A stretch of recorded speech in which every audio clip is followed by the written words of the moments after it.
राजधानी रांची के एक निजी होटल में कर विभाग की ओर से कर समाधान योजना का शुभारंभ किया गया। इस कार्यक्रम में झारखंड सरकार के वित्त मंत्री रामेश्वर उरांव सहित विभाग से जुड़े कई पदाधिकारी शामिल हुए।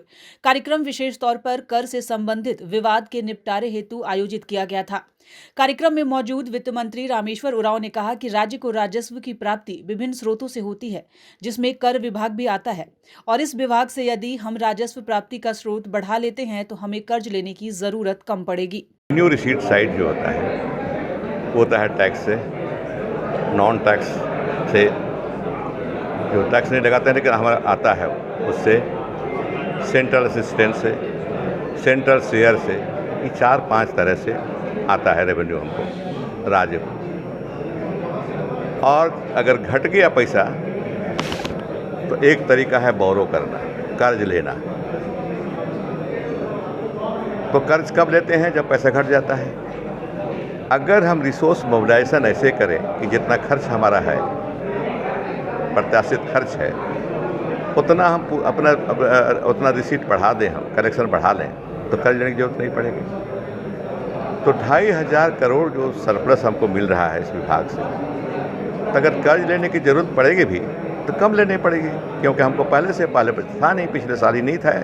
इस साल 2,500 करोड़ हम बढ़ गए हैं, तो हमको कर्ज लेने की ज़रूरत कम पड़ेगी ज़रूरत के अनुसार, लेकिन कम पड़ेगी। यही मैं कहना चाह रहा था। वहीं वाणिज्य कर विभाग की सचिव आराधना पटनायक ने कहा कि कर विभाग में बहुत सारे केस न्यायालय में लंबित हैं एवं करदाताओं के बकाया भी हैं।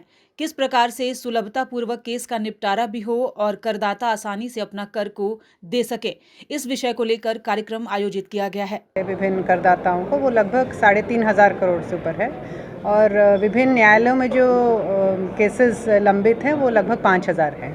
तो ये केसेस का शीघ्र निपटारा हो, केसेस क्लोज हों, और जो बकाया हमारा है उसमें बहुत सारे ऐसी राशि है जो विवादित है, उसके कारण करदाता पे नहीं कर रहे हैं। तो इसी के लिए कर समाधान योजना लाया गया है, जिसमें जो एडमिटेड टैक्स है वो 100% उनको पे करना है। जो विवादित राशि है उसमें 60% वेव ऑफ हम लोगों ने कर दिया है।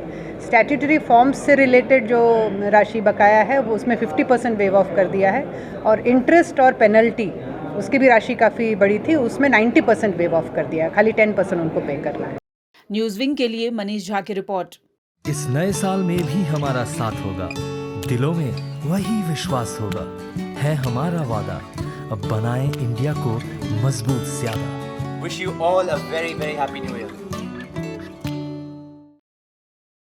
Delhi public school admission going on. RTE से भी एडमिशन जारी है। CCTV से लैस क्लासरूम, अत्याधुनिक लाइब्रेरी और लैब की व्यवस्था, योग्य शिक्षक, म्यूजिक टीचर संवारेंगे आपके बच्चों का भविष्य।